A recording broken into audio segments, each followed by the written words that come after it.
একজন লিবিয়ান যুবক, নাম তার আমের, সৌদি আরব যাচ্ছিল হজ করার জন্য।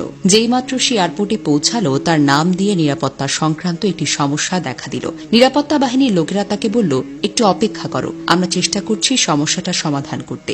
এই সময় অন্য সব হাজিরা তাদের প্রক্রিয়া শেষ করে প্লেনে উঠে পড়ল, আর প্লেনের দরজা বন্ধ হয়ে গেল। কিছুক্ষণ পর সমস্যা ঠিক হয়, কিন্তু পাইলট দরজা খুলতে রাজি হল না। প্লেন চলতে শুরু করলো এবং আমেরকে ফেলে রেখে উড়ে গেল। অফিসার তাকে সান্ত্বনা দিয়ে বলল, মন খারাপ করো না, হয়তো এটা তোমার ভাগ্যেই ছিল না। কিন্তু আমিরের জন্য ছিল অটল বিশ্বাস।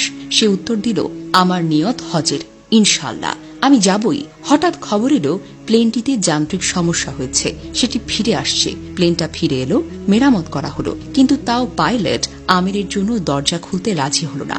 অফিসার আবার বলল, হয়তো তোমার ভাগ্যে নেই। কিন্তু আমির ছিল দৃঢ় প্রতিজ্ঞ, স্থির ও দৃঢ়চেতা। সে বলল, আমার নিয়ত হজের, ইনশাল্লাহ আমি যাবই যাব। প্লেন আবার উড়ে গেল।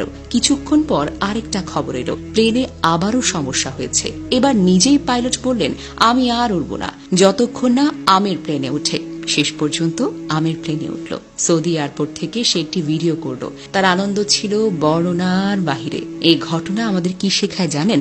নিয়ত যদি হয় খাঁটি আর ঈমান যদি হয় পর্বতের মতো অটল, তাহলে আল্লাহ এমন দরজা খুলে দেন যা মানুষ কল্পনাও করতে পারে না।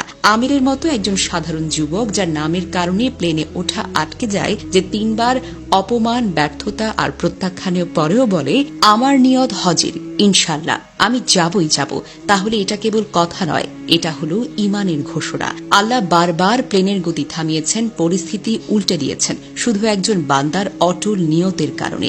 এটাই হলো ঈমানের শক্তি। আল্লাহ নিজেই বলেছেন, যে আল্লাহকে ভয় করে তিনি তার জন্য উত্তরণের পথ করে দেন। সূরা তালাক আয়াত সংখ্যা 2। আল্লাহ যার জন্য যা চান তার জন্য সহজ করে দেন। সূরা আলা আয়াত 8।